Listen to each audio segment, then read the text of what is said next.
Hello, guys. Welcome back. So, we've been doing God of the Day for over a month now. And since I'm going to be releasing this video on my mom's birthday, and she's passed on, and I wanted to get her something, and I wanted to get the birthday boy of the season something, today's God is going to be Jesus. Hang on. This is a pagan channel. I'm not trying to get you into church. I promise. I don't care about your sins. Okay, so what about Jesus? Especially, and I figured I'd do the video because, in all seriousness, a lot of people told me they did not grow up in church or anything like that. I'm going to give you the nice version of Jesus that you won't get in church. Basically, we have millions of stories on Jesus. A lot weren't accepted into the Bible, therefore, they're not accepted into the church. For example, there were stories of his childhood where, this is God as a baby. What do you think God as a baby is going to do? He's very naughty and he's doing everything with his godlike powers. And these stories are kind of funny because Mary's always running around chasing him and being like, "Get back here." And he's like, "No." And he's always doing bad things. He's kind of more like Damien from The Omen than Jesus from the Bible or Jesus from Sunday school because he's very naughty and being God, he's doing things like, he will make a pond and make little fishes and they're swimming around. He's enjoying that. But then there's this one story where a child like killed one of his fishes or broke one of his toys, so he kills the child because he's God and he can. And his mother has to come over and be like, "Jesus, we don't kill people in this family." No! And she has to kind of make him bring the boy back to life. And actually, Jesus is so problematic as a child at one point in these kind of stories that they have to move because Jesus is naughty. And somehow he finally starts to get training and he finally gets to have his powers more in check. And Dogma, the movie, does a better job of that with, imagine Michael or Gabriel or one of the angels having to come down, find God in human form. Because remember, this is the problem of taking a truly spiritual being and putting them in human form. He's freaking out. And they have to kind of guide him and be his tutor. Some people say it was Gabriel, some people say Michael, you might have heard another angel, but basically, at least one angel, if not many more, are assigned to him to teach him and kind of guide him along the way because God is not getting with the program. God thought God could come down as a baby and save his people, kind of save the world. We have a lot of gods who have done that. So, this is one god of many to do it. And he's out of control. So he needs these tutors and he's growing up. We lose him for decades. We don't know where he went. Some people said he went to the Far East and he even became a Buddhist, which is just as legitimate a belief as anything else. And some people say, he went into the desert and he studied with mystics. Some people say he became a full-fledged pagan. That belief is out there too. Whatever you believe, Jesus came back around his 30s. That is the original belief. I know he's getting younger and younger on the internet until he's going to be like 10. But, he was in his 30s when he came back and finally started his ministry. And he's kind of this rebel preacher, for lack of a better term. He's like a rabbi, but not a rabbi in the sense of the Pharisees. This rebel teacher coming in, like at rebel Sunday school cool teacher, and he's doing everything that a rabbi cannot according to the religion. But remember, this is God. He's going to do as he damn well pleases. So he's talking to prostitutes and lepers, and he's eating with pagans, and he's talking to women, and he's having children come near him. All these things that a rabbi can't do because it's spiritually unclean. So he's doing all these things and he's starting his ministry, and the people are loving him because, rabbis won't give him the time of the day. Here's this rabbi that'll talk to pagans, and he's not trying to, convert them. In fact, he's rewarding pagans for having belief in his powers. And he's telling them, everything I'm doing, I know I'm God, but I'm really not special. You can do this too. Just have some belief. Just talk to God. You don't have to go to the temple.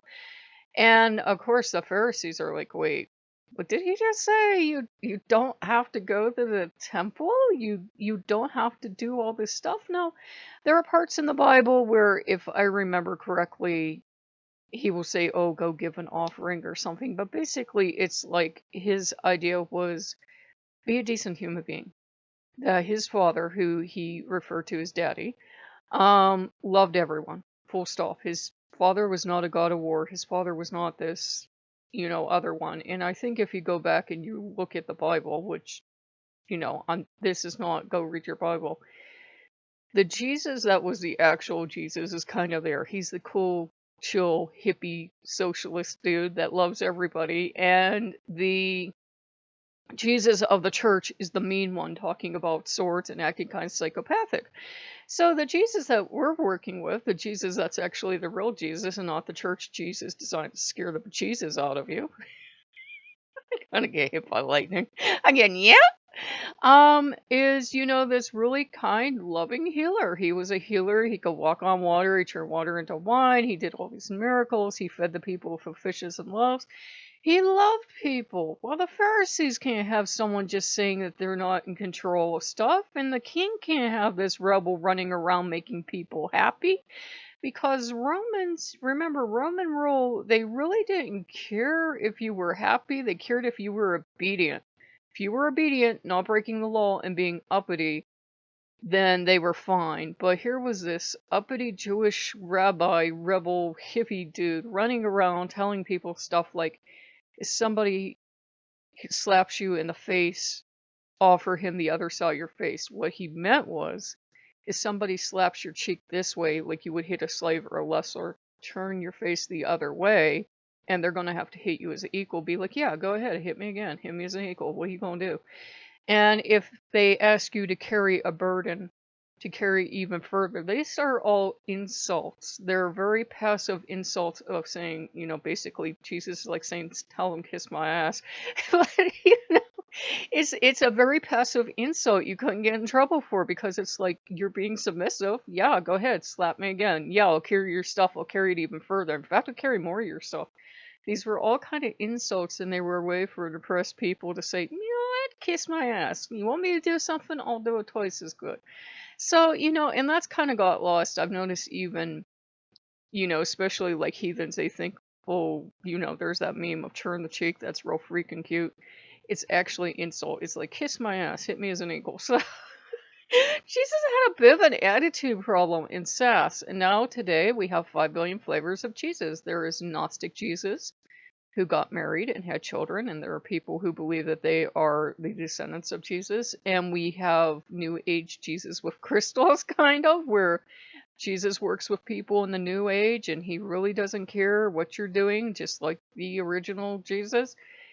The Jesus I worked with doesn't care if you ever go to church.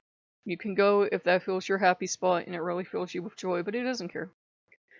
The Jesus that I worked with doesn't even remotely care about sins.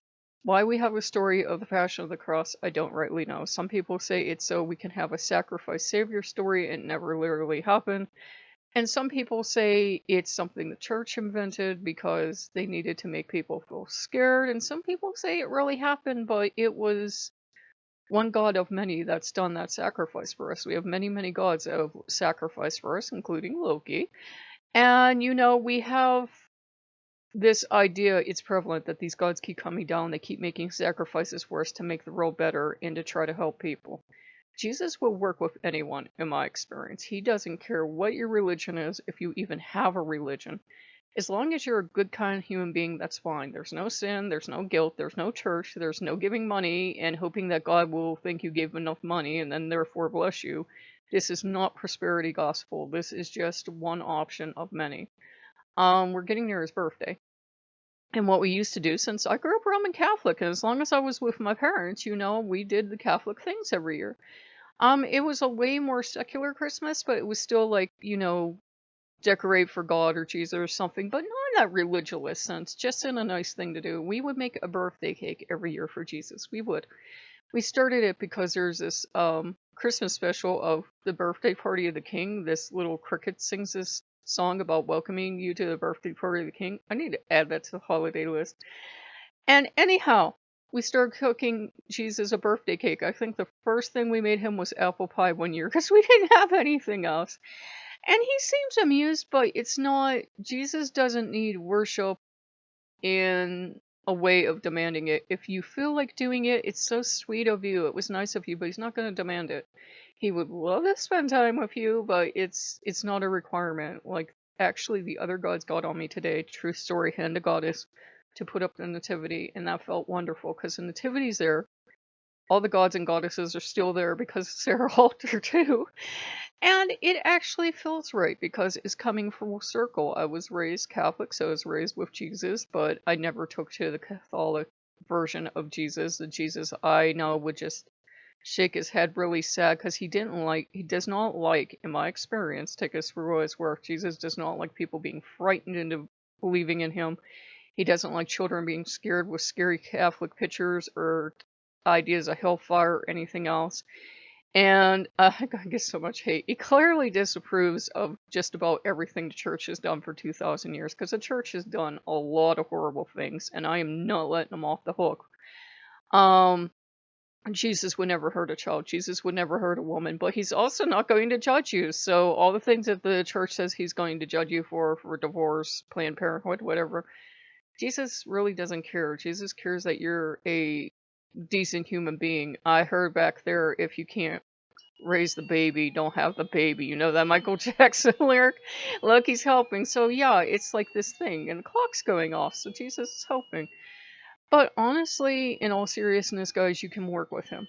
To me, the pagan gods don't care. I've never had a pagan god say I don't like him. I have had them not like the church, but the church and Jesus are two entirely different things. You have to remember that.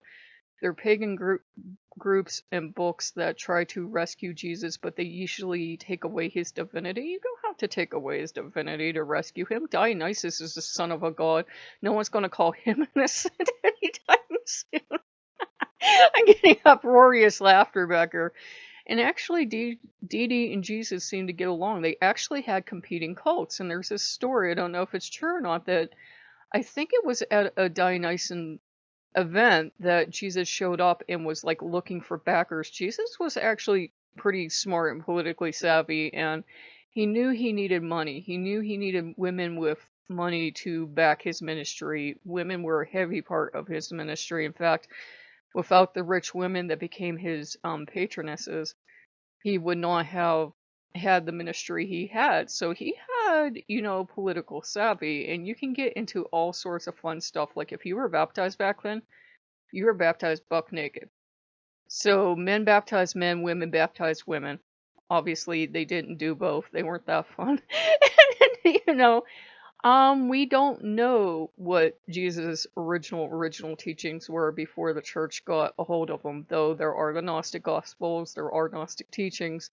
And in the Gnostic teachings, he's a much more mundane, earthly, sexual being. He's still divinity, he's still Christ, but, he can also go off and do the mundane things too. And there's this one story, please don't get upset if you're uber Christian, that the crucifixion was kind of a magic show that Jesus put on because he wanted the people to see something and get it, but he was also laughing because the people who wanted him crucified in a bad way thought they got what they wanted, and Jesus is over there being Penn and Teller and being like, nope, So, it's all a thing of who you think you're working with. The Jesus I work with is infinite love.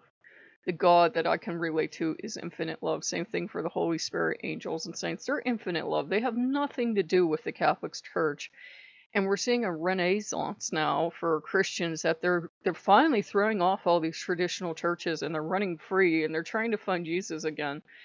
And that's the thing we should support them on, because they should find the Jesus without the sin and guilt. Have you ever known Christians that are like really hyper depressive because everything they do and enjoy is a sin? Yeah. I went to that church, I told you, that Methodist church, exactly once. And it has nothing to do with it being a Methodist church where I won't go back. I don't care what church it is. It could be the Church of the Apple Tree for all I care. I'm getting giggles back here. And, it's very sad, dark, sad energy in a lot of these churches, which is why I don't dig church. But if you can find a happy church filled with light that isn't light up until the point where you're bad, and you need Jesus, go for it, man. The pagan gods aren't going to get pissed off with you, and you can politely disagree, but they're not going to get pissed off with you, in my experience. The gods want us happy, and they know that for a lot of us, we really had the, torture, for lack of a better word, growing up, being told that if you ever leave God, he's going to burn you for eternity. No, he's not. If you ever do this, Jesus is going to get you. No, he's not. So it can be kind of hard to separate Jesus from all that. It can be hard to separate him from all the heavy stuff, over 2,000 years of stuff that's just been piled on his back. But remember, that was piled on him. It's just like hate groups that grab any other god that, pile stuff on them. That is not the god speaking for themselves. When humans start opening their mouth, including me, you take it with a heavy grain of salt. So, if you want to work with him, you can. We have our nativity up now, and we're probably going to, at some point, well, we have frozen cake. Maybe Jesus will get frozen key lime pie for his birthday. But we will do that. And I set up the nativity for my mom, and I try to, honor, the ancestral things I have going on. And, like I said, Jesus, I know, doesn't care if you read the Bible, doesn't care if you go to church, just be a nice human being. If you want to talk to him, talk to him. He's not a bad guy. So if you're pagan, and Jesus is calling your children, you don't have to be afraid. I think that's kind of why I'm doing the video. The Jesus I experience is nothing about, sin and you're a bad person or anything else. He's not trying to steal your children away from you. He wouldn't steal them away from other gods. He's like pure love. So is his dad. There's no hate in them. That they have a book that assigns terrible things to them is unfortunate, but you really don't have to be afraid, and talk to your children. If your pagan children are coming up to you and saying, I keep seeing Jesus, I keep seeing Jesus, talk to them. Ask them what Jesus is saying. What is he doing? What kind of path does he want them to take? A big thing would be if, sometimes gods do ask us to follow them alone for a while, so that's not too unusual. But if it would be anyone saying anything negative, anything bad, telling them they're sinful, that's not the Jesus I can relate to. But everybody has their own path. But you do you. And if you want to celebrate Christmas this year, you do it. You want to celebrate Yule, you do it. You want to celebrate Festivus, you do that too. Kwanzaa, Hanukkah, I don't care. Diwali, celebrate whatever you want to celebrate. It's a festival of light, and the main message of Jesus is the love. It's not sin, it's not suffering, it's not eternal hellfire, it's love. So, I just lost a reviewer on the channel, but I didn't think it was fair to not do Jesus because, shut up, Loki. Because he's helping. Damn it, Loki. Because, we have all these other gods, but we don't have him. To me, he's one more god, and to me, he's very much a pagan god, but I know most people don't look at it that way. And, to me, dogma is a lot more useful than anything you're going to learn at church, but you do you. So if you like what you see, like, comment, subscribe, and I will see you later. Bye-bye.